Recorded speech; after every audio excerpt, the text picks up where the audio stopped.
Today what I wanted to briefly discuss is, all about leg pain and specifically leg pain pertaining to venous disease, and going over really some treatment options for you.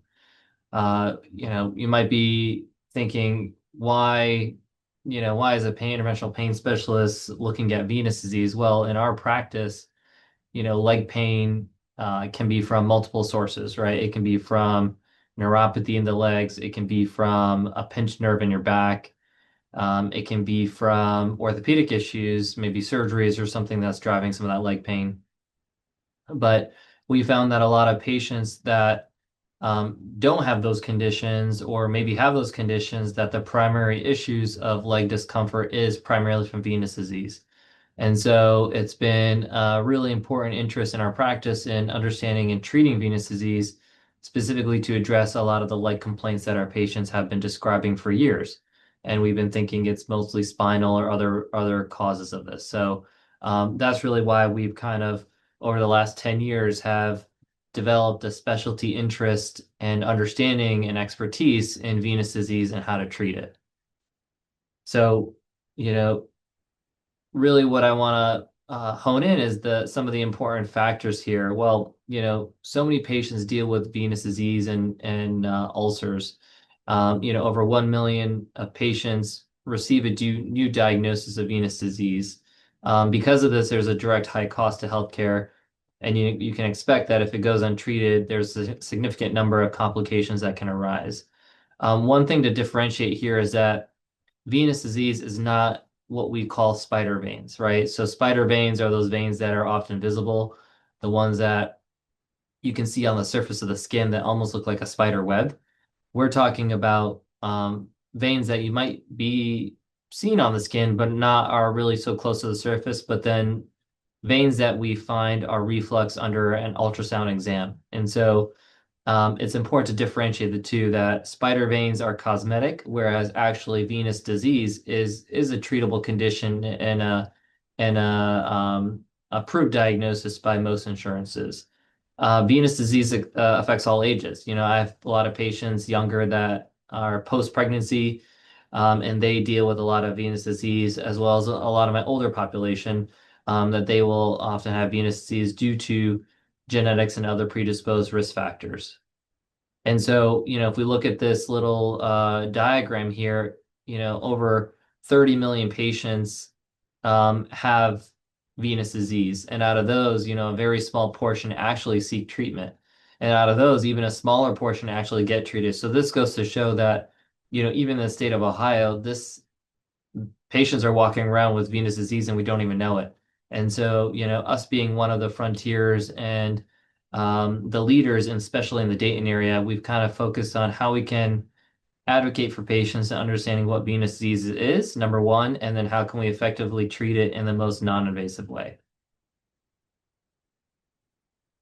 So again, here, when you compare it to other vascular conditions, right? Vascular conditions being heart disease, arterial disease, stroke, arrhythmias, things like that. Venous disease still remains number one, right, as far as the prevalence of it. And so really, again, patients are walking around with this disease. We just need to understand how to identify it better and treat it better.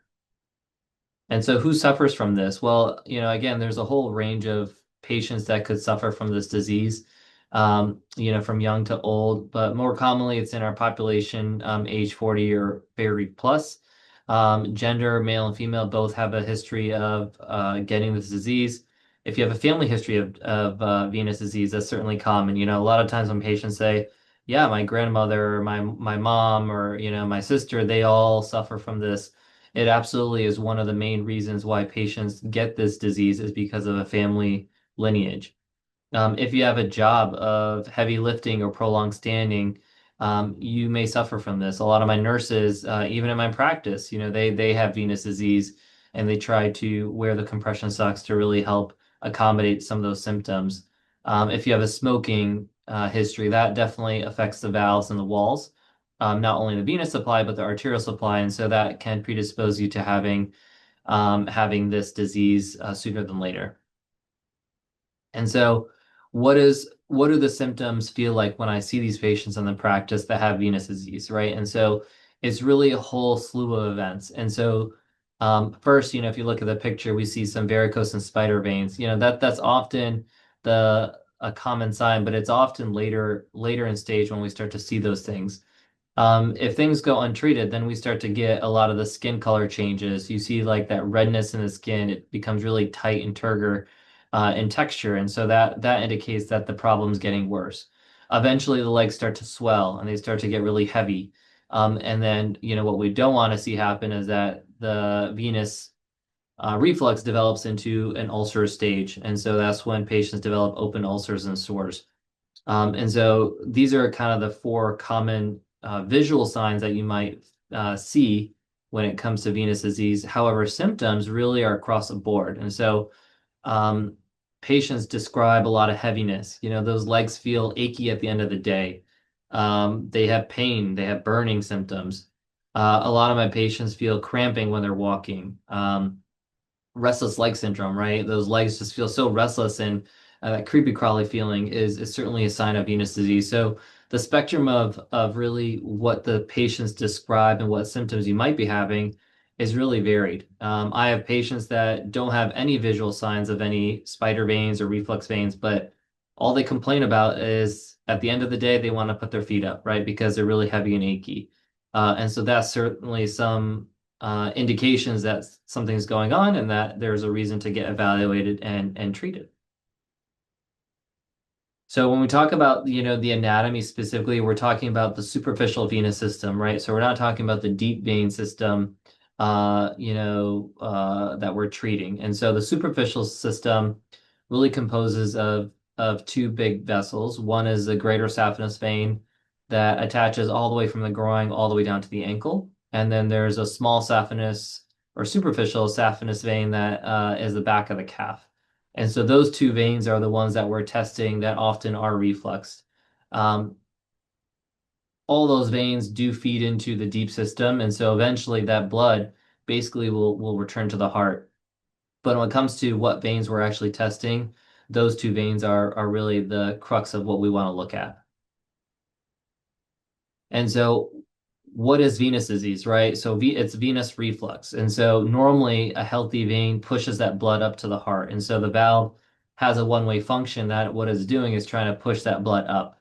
Unfortunately, as time progresses, that vein starts to balloon, it starts to dilate. And so, no longer does it have the capability of pushing that blood up directly to the heart. And now is causing a lot of backflow down into the legs and extremities. And so, really what happens is over time that vein valve has ballooned and now contributing to a lot of that backflow.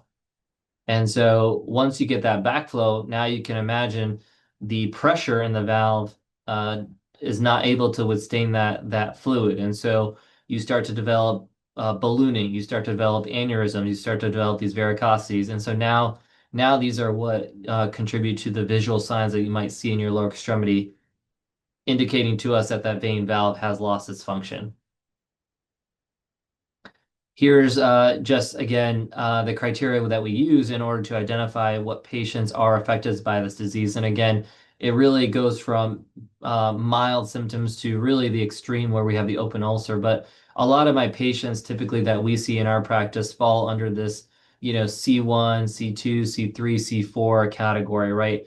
Where we're starting seeing those spider veins. We see a little bulging veins coming out of the skin. Now we see some color changes down near the ankles and then eventually some swelling and erythema. We do get a lot of patients that are end stage that do have ulcers and we can do provide treatments for them, but the bulk of my patients are from C1 to C4. Ulcers, like I said, are a common reason to get when venous reflux is untreated. And so again, certainly we want to avoid this type of progression of disease. However, if patients do have ulcers, treating it with some of the modalities that I'll speak about is very important and very effective in getting that ulcer to heal a lot quicker. So again, there's multiple clinical trials indicating the use of ablation and the techniques I'm going to talk to you about to treat ulceration. And so, this little graph shows that intervening early with the treatments that I talk about really can help prevent the disease from progressing and improve the outcomes. And so how do we identify if you're a candidate? Well, a lot of it is a conversation that we have with you in the practice. So, um, we have pictures and diagrams all over the office. And so, if you have symptoms of swelling, if you have symptoms of achy legs, if you have symptoms of restless leg, if you have symptoms of cramping, if you have symptoms of fatigue, just really tired legs at the end of the day, those are certainly reasons why we would screen you for a diagnostic ultrasound. And so, telling your provider that, hey, I'm feeling these symptoms, could this be a culprit is very important. And also the provider should be diligent by identifying the symptoms and seeing if you're a candidate for an ultrasound. And so what we do in the ultrasound exam, which we do in our office here, is that we look at your legs under ultrasound and we measure specifically how the vein valves are functioning. And so we just do a 15-minute ultrasound scan of your legs, and we will map out exactly where the reflux is. And so once we get the ultrasound diagnosis, we will discuss with you what the treatment options are. And so what is the first treatment modality we talk about? Well, the first actually conservative modality is compression. And so typically we use medical grade compression socks. And what those medical grade compression socks do is they're actually trying to compress that balloon vein to physically push that blood up to the heart. And so a lot of times, that can help with the symptoms and help with the feeling of those achy legs. However, when you take those stockings off, the balloon dilates right back again, right? And so you're left with that vein valve still untreated. And so, what we do is, again, after you have the ultrasound, we fit you for the compression socks. We ask you to give them a good try, wear them for 3 to 4 months, see if they're giving you the relief that we're looking for. And if not, then we kind of have the consultation with you about the next possible options to really treat the underlying disease. And so, how do we treat the underlying disease? A lot of it is these three modalities. One is thermal ablation, and so the next is surgical stripping, right? So surgical stripping is something that now has gone to the wayside. That's where our surgeons back in the day used to go in and basically physically cut out the whole vein of that leg, and that left the patient really with a huge scar and a lot of scar damage and tissue damage. And so we found a lot more minimally invasive options to really do the uh, same treatment as what vein surgical stripping does, but in a non-invasive way. And so the two modalities that I'm going to discuss about, one is thermal ablation, and the second is what we call foam sclerotherapy, where we use foam to really close off and seal that vein. And so here's just a little illustration of what the technology looks like. And so the ablation, basically what it is, and I'll show a video of what the procedure is in a minute. But basically, it's a little catheter that we put directly into the vein to seal that vein. And so the benefits of this is that there's no stitches, no incision involved in the procedure. And so what we do is we seal up that vein shut, allowing the blood to funnel to the good venous system and now to help with a lot of the symptoms that you're having, like the achy legs, the swelling, the heaviness, the cramping, and the restless leg. And so just to pull up some videos here to show what the procedure looks like. So this is the video of the laser ablation.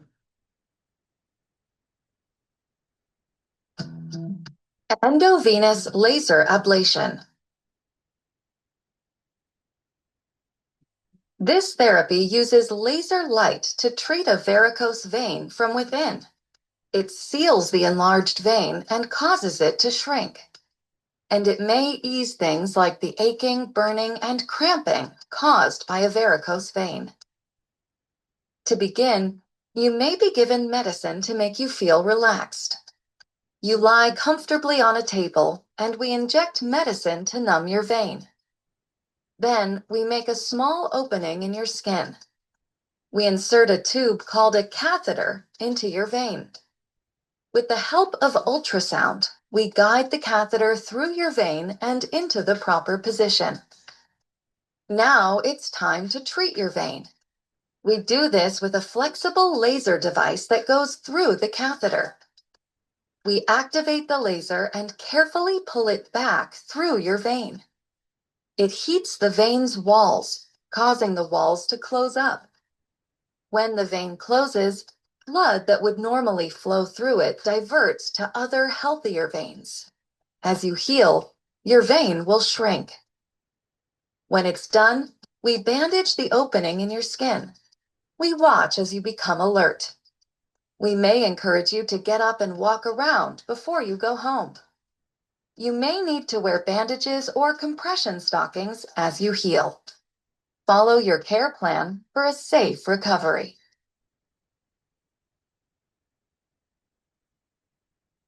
So again, that was just a short clip on what thermal venous ablation is. And so, again, just to piggyback on what the video described is typically we allow the patients to have a Valium or we do nitrous oxide gas to help with any sort of discomfort from the procedure. But typically the procedure itself takes about 5 to 10 minutes.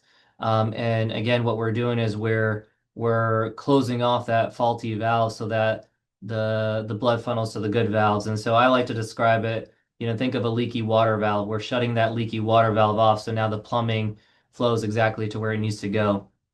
And so, thermal ablation has really been used so often that it's now considered the gold standard of treatment for venous reflux, both at early stage and at late stage. And so most of the data supports about 95 to 98% closure using this technology, which again, we've helped thousands of patients in our practice with that technology alone. The second procedure that I want to show you is using the foam sclerotherapy. And so the foam sclerotherapy is another form of ablation or another form of treating venous disease. However, the difference is we're not using heat. So what this means is that there's a lot more comfort for the patient. The patients don't often have a little bit of anesthesia for this procedure. And you can really kind of hone in on some of those smaller veins that maybe we couldn't treat with the standard ablation approach. And so this has been a great addition to the practice to really get the patients even better results as far as their symptoms. And so here's the video of that.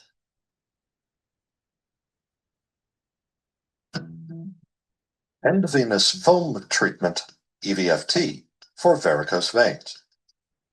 This minimally invasive outpatient procedure uses a foam solution to shrink and close varicose veins.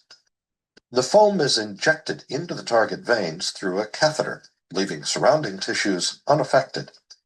In preparation for the treatment, the physician uses a handheld ultrasound probe to scan the varicose veins through the skin.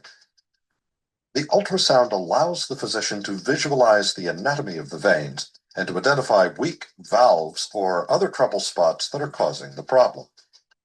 After cleaning and sterilizing the skin, the physician inserts a tiny guide wire through the skin and into the target vein. Once inside, a catheter is inserted along the wire and is fed up through the varicose vein. After local anesthetic is injected through the skin to numb the vein, the foam is injected and slowly pulled back through the vein. The foam presses against and irritates the walls of the vessel, causing the tissue to contract and the vein to close. Relief of symptoms may be immediate. The patient will wear a compression stocking for up to 2 weeks following the procedure. In some cases, EVFT may be combined with other treatments to obtain the desired cosmetic outcome. So again, another way of treating the disease, and just to talk about the post-op or recovery. And so a lot of our patients, they will wear the compression socks for about 24 to 48 hours. And then usually what we do is we have the patients come back in, we check an ultrasound exam to make sure we've had an effective treatment, and then educate you on what you can do as far as walking, exercise, getting back to your day-to-day routine. Typically, a lot of our patients notice the achiness and the heaviness do get better often within 48 hours of the treatment. Swelling, fatigue, restless leg, those take about 1 week to about a month to start to improve. But usually soon after the treatment, there's some indications of improvement in the symptoms that patients are having. The other common question I get asked is once it's ablated, do I have to repeat this again?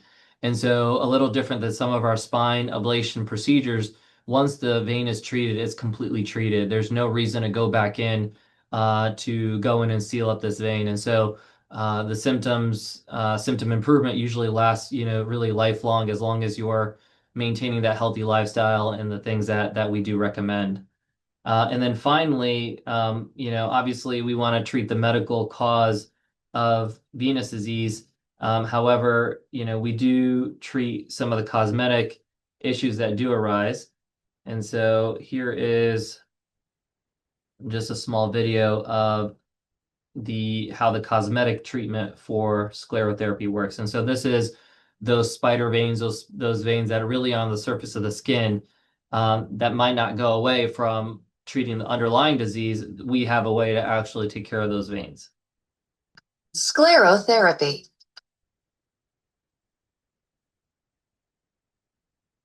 This injection treatment is for varicose veins and spider veins. It causes enlarged veins to seal shut. It gets rid of unsightly veins without surgery, and it may ease things like the aching, burning, and cramping that enlarged veins cause. Sclerotherapy is a simple procedure that doesn't need anesthesia. Typically, we treat veins in your legs. To begin, you lie back with your legs elevated. We cleanse the skin of the injection area. Now, we use a fine needle to inject a medicated solution into the target veins. We may massage and compress your veins as we do this, and we may inject multiple spots during your session. The solution we inject makes the walls of your veins seal shut. The blood that once flowed through them will then flow through other, healthier veins. It may take weeks or months before you see an improvement in your veins, and it may take more than one visit to get the best results.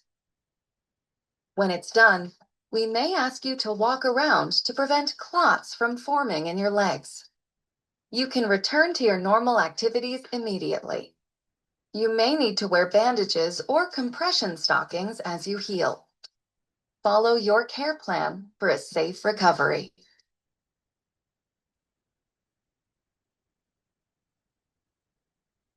Perfect. So hopefully those, videos were, informative for you and it kind of puts it in perspective of what we're doing as far as treatment options. Just couple other quick, slides here as far as side effects. It's really safe profile from what we're doing as far as the treatments, treating vein disease and actually ablating the areas. So it works really effective in getting the symptoms under control. And so when you compare it to ablation, to vein stripping, which is what we've done in the past, we get the same result as far as clinical effect without the side effects. And so really just, wanted to keep it brief and end it there. I think the hallmark here is to understand that leg pain is not always from the spine. It's not always from an orthopedic injury or condition.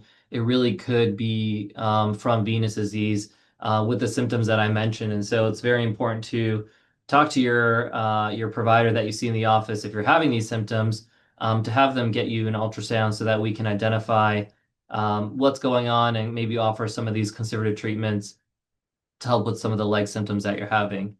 And so with that, I can just leave it for any questions or comments that anyone might have. Yes, sir. I thought that was really fascinating. I learned Of a lot more today than I have, and I really appreciate it. course, of course. Did you have any specific questions or anything? I really don't. I think everything I wanted to know was already answered. Okay, great, great, great, wonderful. Good. Well, I'll leave this on our website. This will, we'll do a follow-up email as well, those who attended the webinar, in case you need to share with somebody. But, again, feel free to ask your providers. They're very well versed in what venous disease is, how to treat it. But we're happy to, help you guys along the way as part of the practice.